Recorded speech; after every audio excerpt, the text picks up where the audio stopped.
that are mobilising for August the 16th. I know Unite Union is.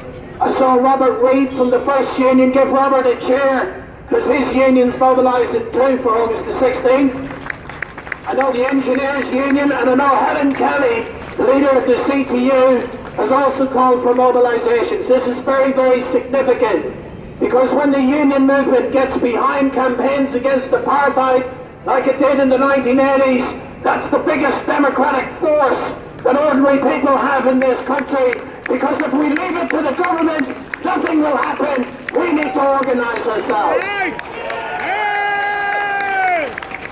And I want to condemn the mealy-mouthed apology coming from John Key. When we see stronger action coming from governments like Latin America, let's give Bolivia a big cheer. Let's give Peru a big cheer. Let's give Brazil a big cheer. Let's give Argentina a big cheer. Let's give El Salvador a big cheer. Let's give Nicaragua a big cheer.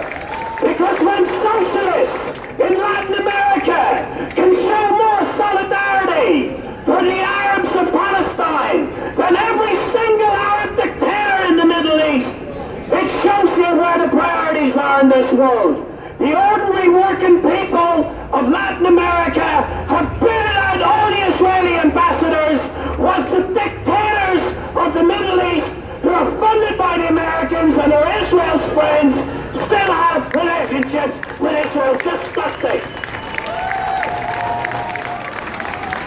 And we know John Key will never do that. John Key will never kick the Israeli ambassador out. But I want to make a challenge here to our so-called socialists in the Labour Party in New Zealand. I am disappointed yet again to be here with good people and people from the union movement, and not one single flag or placard from the Labour Party.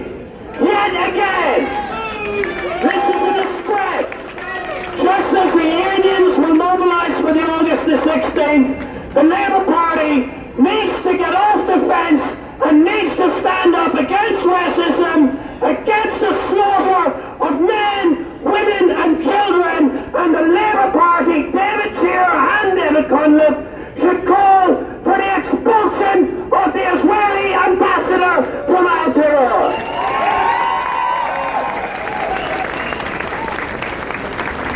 Because I will, and the Mana movement will.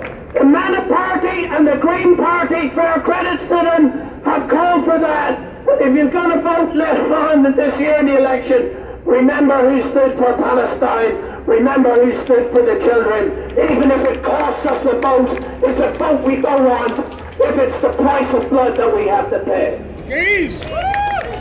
Finally, one last thing on the unions, and this is an inspiration.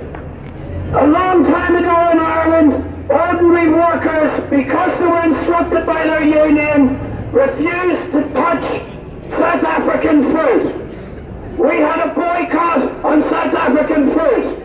There's a famous Irish song called 10 Women and 1 Man about the workers who were locked out for a year and a half in the Moore Street in Dublin. When they started their strike, Irish people had no understanding of apartheid in South Africa. By the end of their strike after 18 months, every single member of the working class in Ireland knew what apartheid was, knew what racism was, and we were against it because of the courage of those union workers. That we need to do the same to Israeli fruit and to Israeli produce. And I have a sign of hope for you. Tesco supermarkets, one of the biggest supermarkets in Britain and Ireland, has taken Israeli produce off the shelves because union workers have said, we won't touch this, we won't touch Jaffa, we won't touch Jaffa oranges, because if you open up a Jaffa orange, it isn't orange, it's red with the blood of Palestinian children, and they've taken all that fruit off the produce.